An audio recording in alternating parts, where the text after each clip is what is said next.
32वां बाब। याकूब एसाव से मुलाकात की तैयारी करता है। और याकूब ने भी अपनी राह ली और खुदा के फरिश्ते उसे मिले, और याकूब ने उनको देखकर कहा कि ये खुदा का लश्कर है, और उस जगह का नाम महानीम रखा। और याकूब ने अपने आगे आगे कासिदों को अदूम के मुल्क जो शईर की सरजमीन में है अपने भाई इसौ के पास भेजा, और उनको हुक्म दिया कि तुम मेरे खुदावंद इसौ से ये कहना कि आपका बंदा याकूब कहता है कि मैं लाबिन के यहाँ मुकीम था और अब तक वहीं रहा, और मेरे पास गाय, बैल और गधे और भेड़ बकरियां और नौकर चाकर और लौंडियां हैं, और मैं अपने खुदावंद के पास इसलिए खबर भेजता हूँ कि मुझ पर आपके करम की नजर हो।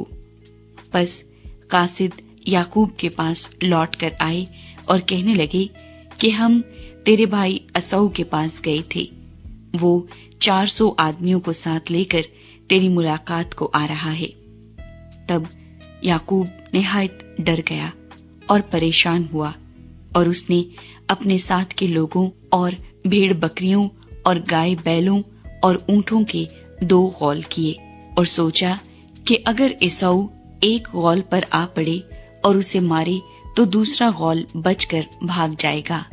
और याकूब ने कहा, ऐ मेरे बाप इब्राहिम के खुदा और मेरे बाप इसहाक के खुदा, ऐ खुदावंद जिसने मुझे ये फरमाया कि तू अपने मुल्क को अपने रिश्तेदारों के पास लौट जा और मैं तेरे साथ भलाई करूंगा, मैं तेरी सब रहमतों और वफादारी के मुकाबले में जो तूने अपने बंदे के साथ बरती है बिल्कुल हेच हूं, क्योंकि मैं सिर्फ अपनी लाठी लेकर इस यर्दन के पार गया था, और अब ऐसा हूं कि मेरे 2 गौल हैं। मैं तेरी मिन्नत करता हूं कि मुझे मेरे भाई इसौ के हाथ से बचा ले, क्योंकि मैं उससे डरता हूं कि कहीं वो आकर मुझे और बच्चों को मां समेत मार ना डाले। ये तेरा ही फरमान है कि मैं तेरे साथ जरूर भलाई करूंगा और तेरी नस्ल को दरिया की रेत की मानिंद बनाऊंगा, जो कसरत के सबब से गिनी नहीं जा सकती। और वो उस रात वहीं रहा, और जो उसके पास था उसमें से अपने भाई असौ के लिए ये नजराना लिया, 200 बकरियां और 20 बकरे, 200 भेड़ें और 20 मेंढे और 30 दूध देने वाली ऊंटनियां बच्चों समेत, और 40 गायें और 10 बैल, 20 गधियां और 10 गधे। और उनको जुदा जुदा गौल करके नौकरों को सौंपा और उनसे कहा कि तुम मेरे आगे आगे पार जाओ और गौलों को जरा दूर दूर रखना। और उसने सबसे अगले गौल के रखवाले को हुक्म दिया कि जब मेरा भाई असौ तुझे मिले और तुझसे पूछे कि तू किसका नौकर है और कहाँ जाता है, और ये जानवर जो तेरे आगे आगे हैं किसके हैं, तो कहना कि ये तेरे खादिम याकूब के हैं। ये नजराना है जो मेरे खुदावंद असौ के लिए भेजा गया है, और वो खुद भी हमारे पीछे पीछे आ रहा है। और उसने दूसरे और तीसरे को और गौलों के सब रखवालों को हुक्म दिया कि जब इसौ तुमको मिले तो तुम यही बात कहना, और ये भी कहना कि तेरा खादिम याकूब खुद भी हमारे पीछे पीछे आ रहा है।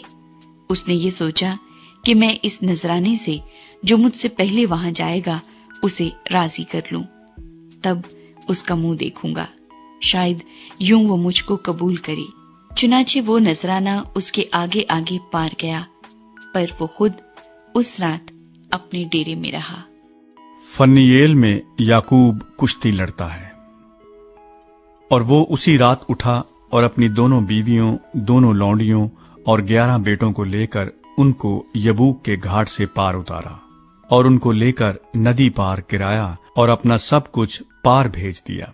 और याकूब अकेला रह गया और पाँव फटने के वक्त तक एक शख्स वहां उससे कुश्ती लड़ता रहा।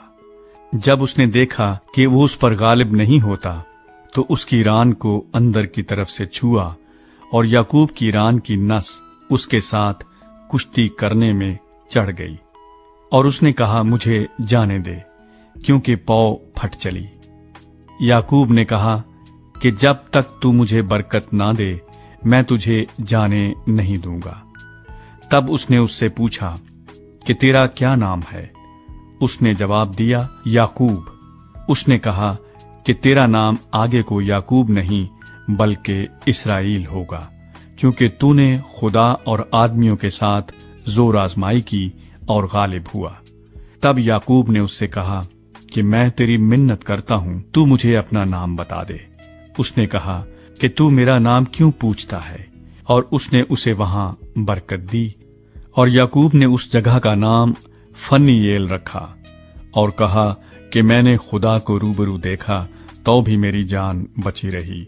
और जब वो फनीएल से गुजर रहा था तो आफताब तलू हुआ और वो अपनी रान से लंगड़ाता था। इसी सबब से बनी इसराइल उस नस को जो रान में अंदर की तरफ है आज तक नहीं खाते, क्योंकि उस शख्स ने याकूब की रान की नस को जो अंदर की तरफ से चढ़ गई थी छू दिया था।